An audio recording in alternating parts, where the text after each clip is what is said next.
Hello ಸ್ನೇಹಿತರೆ, ಎಲ್ರಿಗೂ ನಮಸ್ಕಾರ. ಎಲ್ಲರೂ ಹೇಗಿದ್ದಾರೆ? ನಾನು ತುಂಬ ಚೆನ್ನಾಗಿದ್ದೀನಿ. ಏನು ವಿಷಯ ಅಂದರೆ, ಫೇಸ್ಬುಕ್ನಲ್ಲಿ ಹಾಕಿದಂಥ ನನ್ನದೊಂದು ಫೋಟೋ ಪೋಸ್ಟ್ ಬರೋಬ್ಬರಿ ಕೇವಲ ಫೋಟೋನೇ $36 ಸಂಪಾದನೆ ಮಾಡಿದೆ, ಅರ್ನಿಂಗ್ಸ್ ಬಂದಿದೆ. ಅದು ಯಾವ ಥರ ಬಂತು, ಹೇಗೆ ಬಂತು ಅಂತ ಕೂಡ ನಿಮಗೆ ಲೈವ್ ಪ್ರೂಫ್ನಲ್ಲಿ ಇವತ್ತು ತೋರಿಸ್ತೀನಿ.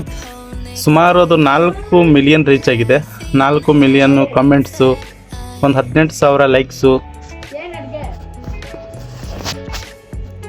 ಹೇಗೆ ಅಂದರೆ, ನನ್ನ ಬರೆದಿರುವಂಥ ಆ ಬರವಣಿಗೆ ಅಪ್ಪ ಮಗಳ ಬಾಂಧವ್ಯ ಎಂಥದ್ದು ಅಥವಾ ಮದುವೆ ಮಾಡಿ ಕೊಡಬೇಕಾದ್ರೆ ಅಪ್ಪನ ಹತ್ರ ಏನು ಭಾವನೆ ಇರುತ್ತೆ ಅದ್ರ ಬಗ್ಗೆ ಬರೆದಿದ್ದೆ. ಅದಕ್ಕೆ ತುಂಬ ವೈರಲ್ ಆಗಿಬಿಟ್ಟು ಆ ಫೋಟೋ ಅರ್ನಿಂಗ್ಸ್ ಜಾಸ್ತಿ ಬಂದಿದೆ. ಎಲ್ರಿಗೂ ಇಷ್ಟ ಆಗಿದೆ. ಇಷ್ಟ ಆಗಿಬಿಟ್ಟು ತುಂಬ ಜನ ಶೇರ್ ಮಾಡಿದ್ದಾರೆ. ಅದಕ್ಕೋಸ್ಕರ $36 ಅಂದರೆ ಒಂದೇ ಫೋಟೋ 36 ಅಂದರೆ ಏನು ಕಡಿಮೆ ಅಲ್ಲ. ಯಾಕಂದರೆ ಇವತ್ತು ವಿಡಿಯೋ ಜಾಸ್ತಿ ವ್ಯೂಸ್ ಬಂದರೂ ಕೂಡ ಅಷ್ಟೊಂದು ಬರಲ್ಲ. ಅದೆಲ್ಲ ನಾನು ಪ್ರೊಫೆಷ್ನಲ್ ಡ್ಯಾಶ್ಬೋರ್ಡ್ನ ಓಪನ್ ಮಾಡಿ ನಿಮಗೆ ಲೈವ್ ಪ್ರೂಫ್ ಆಗಿ ತೋರಿಸ್ತೀನಿ. ಬನ್ನಿ ನೋಡೋಣ. ಓಕೆ ಸ್ನೇಹಿತರೆ, ನಾನು ಒಂದು ಫೋಟೋನ ನಿಮಗೆ ಲೈವ್ ಪ್ರೂಫ್ ತೋರಿಸ್ತೀನಿ ಅಂತ ಹೇಳ್ತಾ ಇದ್ದೀನಿ. ಪ್ರೊಫೆಷ್ನಲ್ ಡ್ಯಾಶ್ಬೋರ್ಡ್ ಕ್ಲಿಕ್ ಮಾಡಿಕೊಡಿದ್ದೀನಿ, ನೋಡ್ತಾ ಇದ್ದೀರಾ. ಕಂಟೆಂಟ್ ಮೇಲೆ ಕ್ಲಿಕ್ ಮಾಡಿಕೊಡಿದ್ದೀನಿ. ನೆಕ್ಸ್ಟ್ ಬಂದುಬಿಟ್ಟು ಯಾವ ಪೋಸ್ಟು ಅಂತ ನಾನು ನಿಮ್ಗೆ ತೋರಿಸ್ತೀನಿ. ಇಲ್ಲಿ ಬರೋಬ್ಬರಿ ಇಲ್ಲಿ ಸ್ಕ್ರೋಲ್ ಡೌನ್ ಮಾಡ್ಕೊಂಡು ಬಂದರೆ ಕೆಳಗಡೆ 4 ಮಿಲಿಯನ್ ರೀಚ್ ಆಗಿರೋ ಫೋಟೋ. ಓಕೆ, ಇನ್ನೇನು 2 ದಿನಗಳಂತ ಅದ್ರ ಮೇಲೆ ಕ್ಲಿಕ್ ಮಾಡ್ತೀನಿ.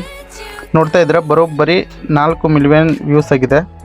ಅರ್ನಿಂಗ್ಸ್ ಬಂದುಬಿಟ್ಟು 36.58.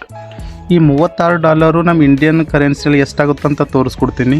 ಮತ್ತು ಅದು ಬಿಟ್ಟರೆ ನನಗೆ ಈ ಡಿಸೆಂಬರ್ ಮಂತ್ ಇರೋದ್ರಿಂದ ಕೆಲವು ಬೋನಸ್ ಕೂಡ ಕೊಟ್ಟಿದ್ರು, ಅದು ತೋರಿಸ್ತೀನಿ. ಅದು 2-3 ಸಲ $50 ಕೊಟ್ಟಿದ್ದರು ಕೂಡ ರೀಚ್ ಮಾಡೋಕ್ಕಾಗಿಲ್ಲ.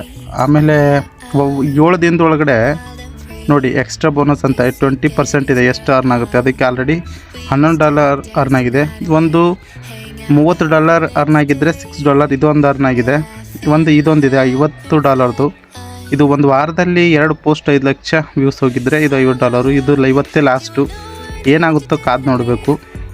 ಓಕೆ, ಬರೋಬ್ಬರಿ ನೀವು ಕೂಡ ಒರಿಜಿನಲ್ ಪೋಸ್ಟ್ ಹಾಕಿ ಅರ್ನಿಂಗ್ಸನ್ನು ನೋಡ್ಬೋದು. ನೀವು ನೋಡ್ತಾ ಇದ್ದೀರಾ, ಇದು ನನ್ನ ಈ ಮಂತದ $61 ಆಗುತ್ತೆ. ಓಕೆ, ಇಷ್ಟೇ, ಜಾಸ್ತಿ ಏನಿಲ್ಲ. ಧನ್ಯವಾದ.